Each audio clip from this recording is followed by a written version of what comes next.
Okay, ito na po ang Wave 4. Dito na tayo sa... Walang tulog, magte-trekking. Video ba yan? Video ba yan? Yes. Hi! Wala pa, wala mang tulog to. Philippines. Galing trabaho. Wala Eli to. Ano dito ang tinatawag na Eli Boy? Ang Eli Boy ay mula sa pamilya ng mga stock eh. At kaway na, kaway. Hi! Ayan, kaya nyo to ha. Sige ha, kaya nyo to ha. Ha? Dito ba to tayo, bossing? Andito nga pala tayo ngayon sa Taal. Kung makita nyo sa kanan natin. Yan. Yung Taal. Alika, sundan nyo ako.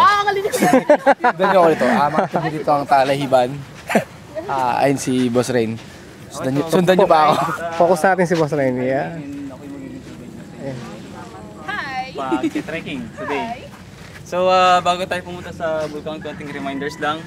Pag nasa boat, so yung life vest natin is kailangan suot. Basta once na nasa tubig kayo or nandito kayo sa boat na ito, dapat suot nyo yung life vest nyo. And then, after nun, siguro konting idea muna about sa place ako sa gagawin nyo today. So, welcome here dito sa Taal Lake. So, nakikita nyo ngayon dito is yung bodies of water natin, which is named as the Taal Lake. So, itong Taal Lake natin is freshwater lake, actually sa freshwater lake, and it has the longest diameter of this lake is in 25 kilometers at yung pinaka longest width naman niya is nasa 18 kilometers. So surface area natin is 265.2 square kilometers yung kanyang lapad.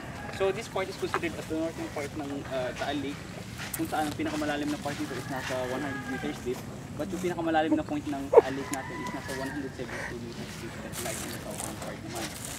Side. So ngayon, tatanungin ko kayo, you have two options sa pagti-trekking. So first one is yung dapat na pupuntahan nyo, which is named as the ordinary trail or the regular tourist trail. So yun naman, ang mangyayari nun is we will going to end up at the main rim ng crater ng Taal Volcano. So may yun yung overview ng kabuuan ng crater niya talaga. But the other one, yung isang option pa natin, yung tinatawag natin na secret trail. So secret trail, ang difference naman doon, the same thing, pwede nyo magawa din yung magagawa nyo sa ordinary trail, overview ng crater lake, ng crater. Pero doon kayo tatayo sa southern part naman. At the same time, kapag gusto nyo din bumaba sa loob, pwede kayong bumaba sa loob. Well, kung ako tatanungin, mas gusto ko talaga yung secret trail.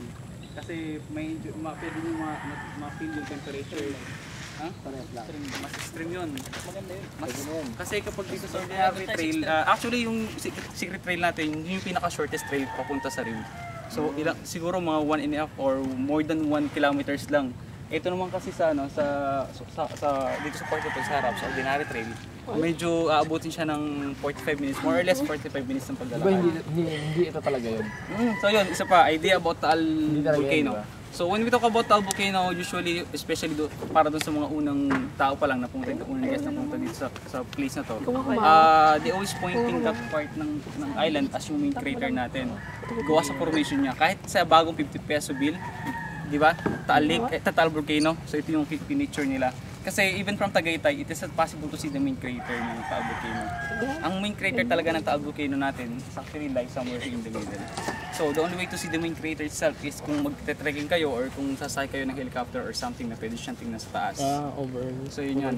And then, so we have 3 islands actually inside this lake. So this one yung pinakamalaki.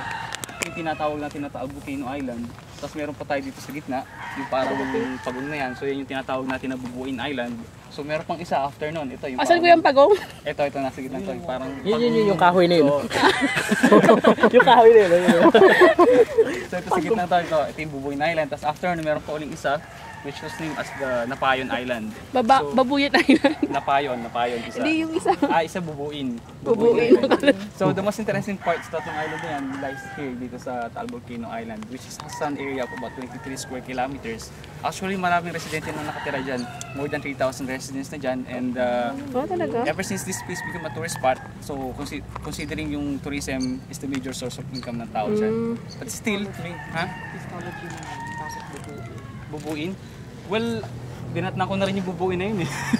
Actually, kasi yung research about dito sa place na to, mas na-focus dito sa Volcano Island natin kasi there's nothing interesting naman dito sa Bubuin tsaka sa Napayong Island eh. They're just part of those islands na nandito sa loob ng Crater Lake. Yan ang Taal Crater. And so yun, kasi karamihan ng ang pinupunta naman talaga ito kaya dito lahat ng nakafocus ng tour guides, lahat ng details dito nakafocus sa Taal Volcano Island lang. And then so composed of more than 10 barangays. Actually sa shore niyan, sa paikot na yan, maraming barangays dyan and marami din kabayo. As